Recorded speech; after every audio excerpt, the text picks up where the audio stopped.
do y'all think of Trump? He's an opportunist. Yeah. I'm not happy with Kamala Harris. Make America great again. Make America white again. Michigan may be the greatest toss-up of all.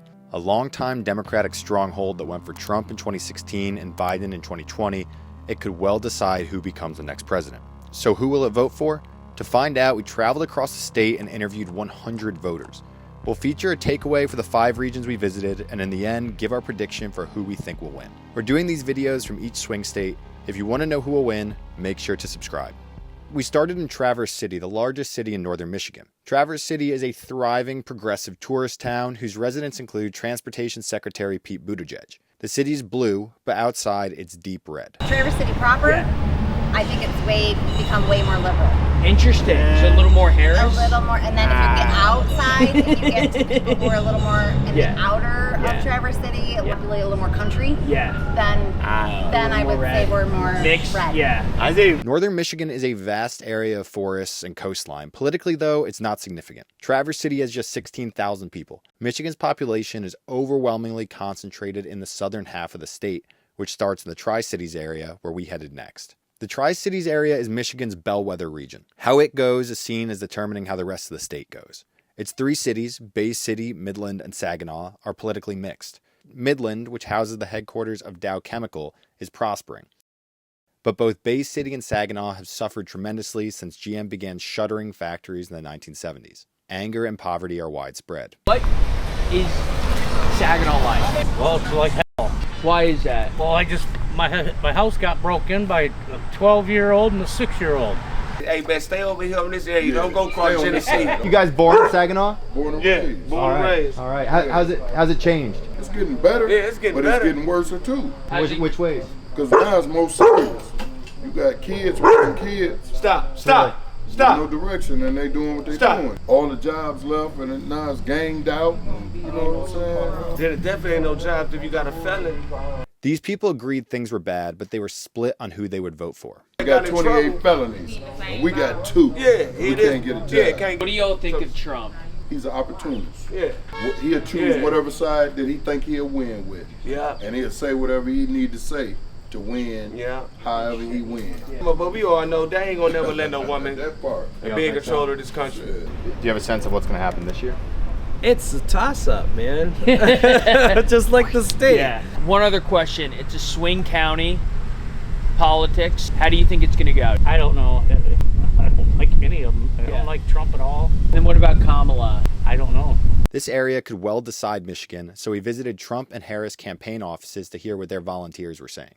In the Democrats' office in Bay City, one of the volunteers described herself as woke. I wear woke with pride. You wear woke with pride? I do. Y'all just said we're not going back. To you, what does that mean? That means that we don't want our daughters to have less reproductive freedoms or less, decisions over their own body than I have. Yeah. Right.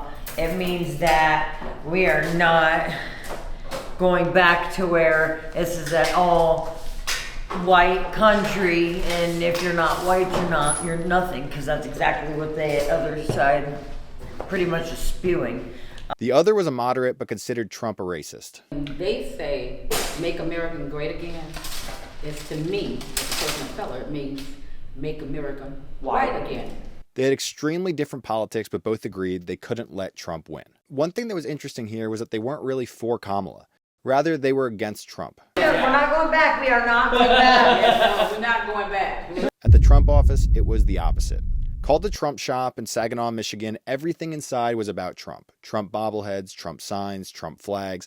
Simply put, these people loved Trump. When I heard Trump talk, I'm going, wow, this guy, he's going to win. And there's something about him. He had the same qualities of integrity, honesty. I could tell you could trust him. Nobody owned him. They also thought Kamala was a danger to America. Do you think Kamala Harris is a communist? Yes. Let me answer that question. Yes. The Democrats want us dependent on other countries. Like right now, our oil. And they believed the election was stolen. 2020, Trump loses Michigan. Didn't lose, though. I know you don't want to hear that, but he didn't lose.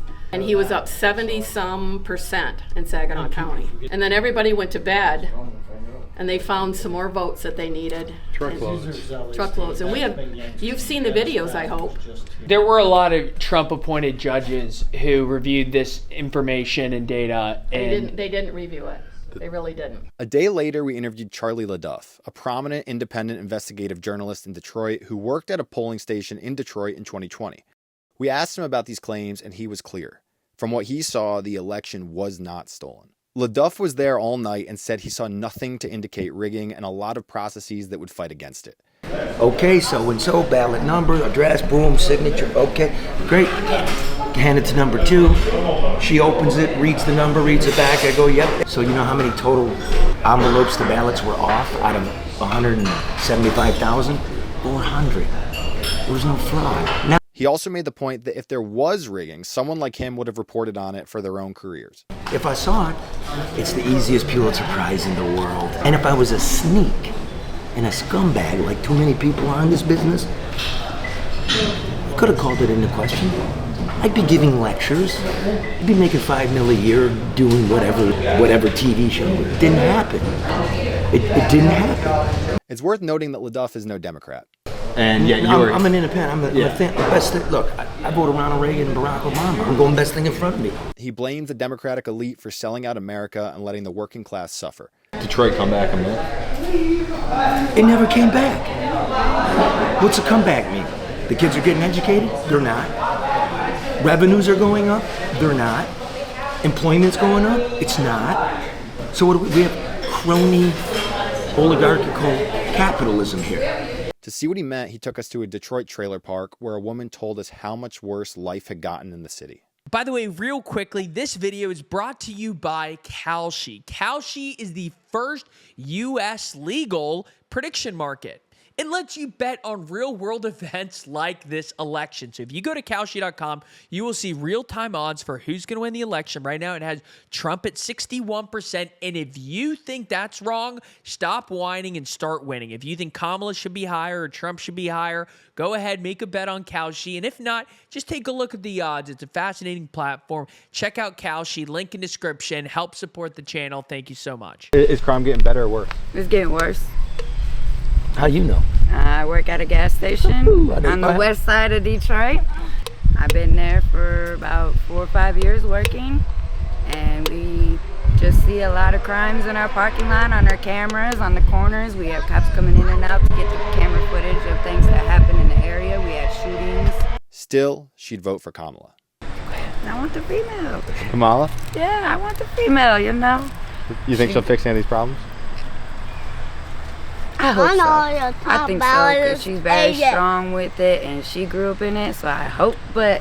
She didn't grow up in any of it. She's a professor's daughter and grew up in Montreal. I just feel like if Trump goes in there because of what happened with him and all the allegations, it's going to be a riot out here, honestly, I do. We also visited another place that's suffered tremendously, Flint, Michigan, most of which is now abandoned. It's the grimmest place we'd ever seen within the United States. This is on earth here. I mean, you can drive down through here.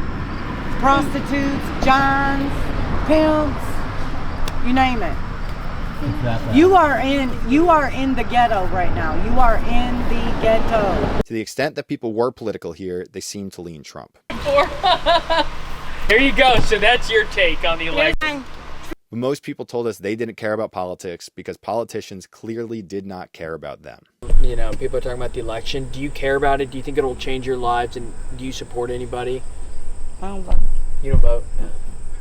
Why not? Because they're going to put who they want to put in anyway. They're going to do what they want to do. I mean... So it just doesn't matter? Doesn't matter. Yeah. Back in Detroit, we interviewed people in the inner city. This is a heavily Democratic area, although Trump has made inroads. One rapper and influencer we spoke to, Trey Little, had just been invited to appear at a Trump event. Our last stop was Dearborn, maybe the most pivotal place in Michigan this year. Dearborn is America's only Arab-majority city. A longtime Democratic stronghold, its people have been vocal in threatening not to vote for Harris because of the Biden-Harris administration's support for Israel. Some people still told us they would vote for Harris, but many indicated support for Trump or support for no one at all. Do you think there are any people in Dearborn that will vote for Trump?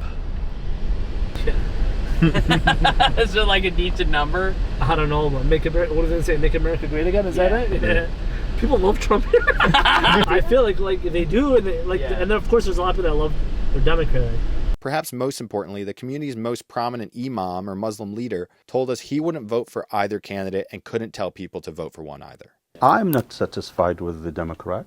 We are choosing between evil and worse evil. I'm not happy with Kamala Harris. She says, I will continue sending weapons to Israel. You think she doesn't know that those are innocent people being killed? Kids? But I see there is evil and there is more evil. Yeah. I believe Trump is more evil than the Democrat. Who should we vote? Honestly, I don't know. This is a question that I myself I cannot answer. I participated in most presidential elections since I became a citizen in 1998. But in this one, most likely I'm going to stay home. So to conclude, a lot of Arabs won't vote for Harris. A lot of people are angry at the country's elites for allegedly shipping their jobs overseas. And people repeatedly said that inflation, immigration, and crime are major problems. The state cities will lean Democratic, but in the heavily populated South and the rural areas, disaffection is widespread. For this reason, we think Donald Trump will take Michigan. If you enjoyed this video, make sure to subscribe. We have another one coming out this week from Georgia. Stay tuned and see you then.